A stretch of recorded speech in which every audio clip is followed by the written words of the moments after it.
నిన్న చూసుకున్నట్టయితే పెద్ది సుదర్శన్ రెడ్డి విగ్రహాన్ని కట్టిన గద్దెనైతే కూల్చేయడం జరిగింది. అది ఎంతవరకు కరెక్ట్? అంటే ఒక తెలంగాణ ఉద్యమకారుడు చనిపోయిండు, అట్లాంటి వ్యక్తి పైన అట్లాంటి కుట్ర చేయడం తప్పు. కాంగ్రెస్ పార్టీ ఎవరైతే లోకల్ లీడర్స్ ఉంటారో వాళ్ళకి చెప్తాను, ఇట్లాంటి తప్పులు చేయకూడదు. ఎందుకంటే ఇప్పటి వరకు ఎవ్వరు కూడా చేయలేదు.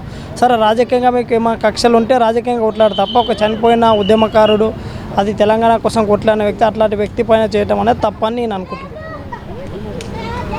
అంటే కాదు బ్రో, అట్లా చేసింది కదా రేవంత్ రెడ్డి ప్రభుత్వం అంతా కూడా నియంత్రణ పాలనలాగా చేస్తూ ఉన్నాడు ఒక్కొక్కటిగా. మరి దీని గురించి ఏమంటారు? ప్రభుత్వ వైఖరి ఏ విధంగా? అంటే ప్రభుత్వం అనే అనకుండా అక్కడ లోకల్ లీడర్స్ ఎవరైతే ఉంటే వాళ్ళ అధికారులు మేనేజ్ చేసి ఇబ్బంది పెట్టవచ్చు. కానీ ఒకవేళ పర్మిషన్ లేకపోతే ప్రభుత్వమే పర్మిషన్ ఇస్తే బాగుంటుంది తప్ప ఇట్లాంటి తప్పుడు చర్యలు చేయకూడదని నేను అనుకుంటున్నాను.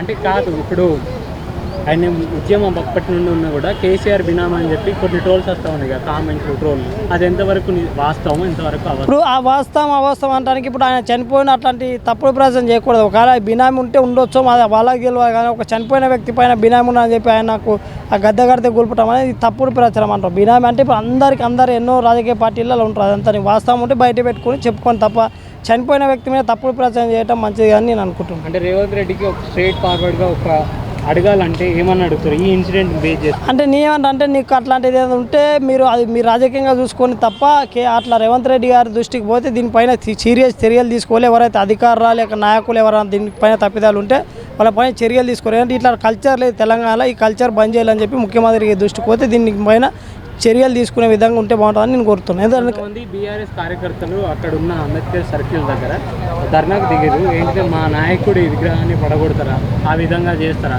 ఖచ్చితంగా ఎవరైతే పడగొట్టారో వాళ్ళతోనే తిరిగి పెట్టిస్తాం, ఖచ్చితంగా ఇక్కడ ఎస్టాబ్లిష్ చేస్తాము పెద్ది సుదర్శన్ రెడ్డి గారి విగ్రహాన్ని అని చెప్పి మాట్లాడుతున్నారు. అది వాళ్ళు అట్లా మాట్లాడడం కరెక్టేనా? కరెక్ట్. అంటే ప్రభుత్వము ఇక్కడ లోకల్ లీడర్స్ కూడా ఈ రకమైన తప్పుడు ప్రచారం చేయకూడదు. చనిపోయిన వ్యక్తి పైన ఇట్లాంటి పని చేయడం తప్పు. అది తెలంగాణ ఫస్ట్ టైం అనుకుంటున్నా, నాకు తెలిసినంత వరకు ఇట్లాంటి చర్యలు ఎప్పుడు జరగలేదు. సో ప్రభుత్వం కూడా దీనిపైన సానుకూలంగా ఉండదు తప్ప చనిపోయిన వ్యక్తి పైన ఈ రకమైన కక్షపూరితం చేయకూడదని నేను అనుకుంటున్నాను. అది రేవంత్ రెడ్డి గారికి నియంతలాగానే అనిపిస్తుంది. ప్రజలు కూడా ఏమనుకుంటారు, రేవంత్ రెడ్డి చనిపోయిన వ్యక్తులు కూడా రాజకీయం చేస్తున్నా అనే రకం వస్తుంది. మీకు అంత భయమేమో అవసరం లేదు కదా.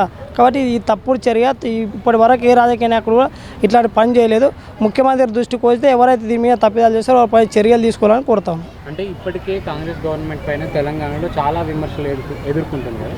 ఇప్పుడు చూసుకున్నట్టే ఇదొకటి, అంటే కార్యకర్తలు కరెక్ట్ లేరా, లీడర్ కరెక్ట్ లేడా, ఎవరు అంటే అన్ని రేవంత్ రెడ్డి కాకపోయినా ఇప్పుడు అక్కడ లోకల్ లీడర్స్ ఎవరైతే వాళ్ళ గతంలో ఆయన వల్ల ఇబ్బంది పడ్డో వాళ్ళు ఈ రకమైన కక్షపూరితం చేయొచ్చు. కానీ చనిపోయిన వ్యక్తి పైన కక్షపూరితం ఏముంటుంది? ఇప్పుడు అసలు మీకు పెద్ద లేకుండా పోయింది, తర్వాత ఆయన పైన కక్ష కట్టడం తప్పు. ఇది ఇట్లాంటి చర్యలు తీసుకుని భవిష్యత్తులో కూడా చాలా ఇబ్బందులు ఎదుర్కొంటారు కాంగ్రెస్ పార్టీ అయినా ఎవరైనా. చనిపోయిన వాళ్ళపైన కుట్రలు పొందడం తప్పు అని చెప్తే ఇప్పుడు ఆయనతో రాజకీయం చేస్తారు వీళ్ళు ఏమన్నా.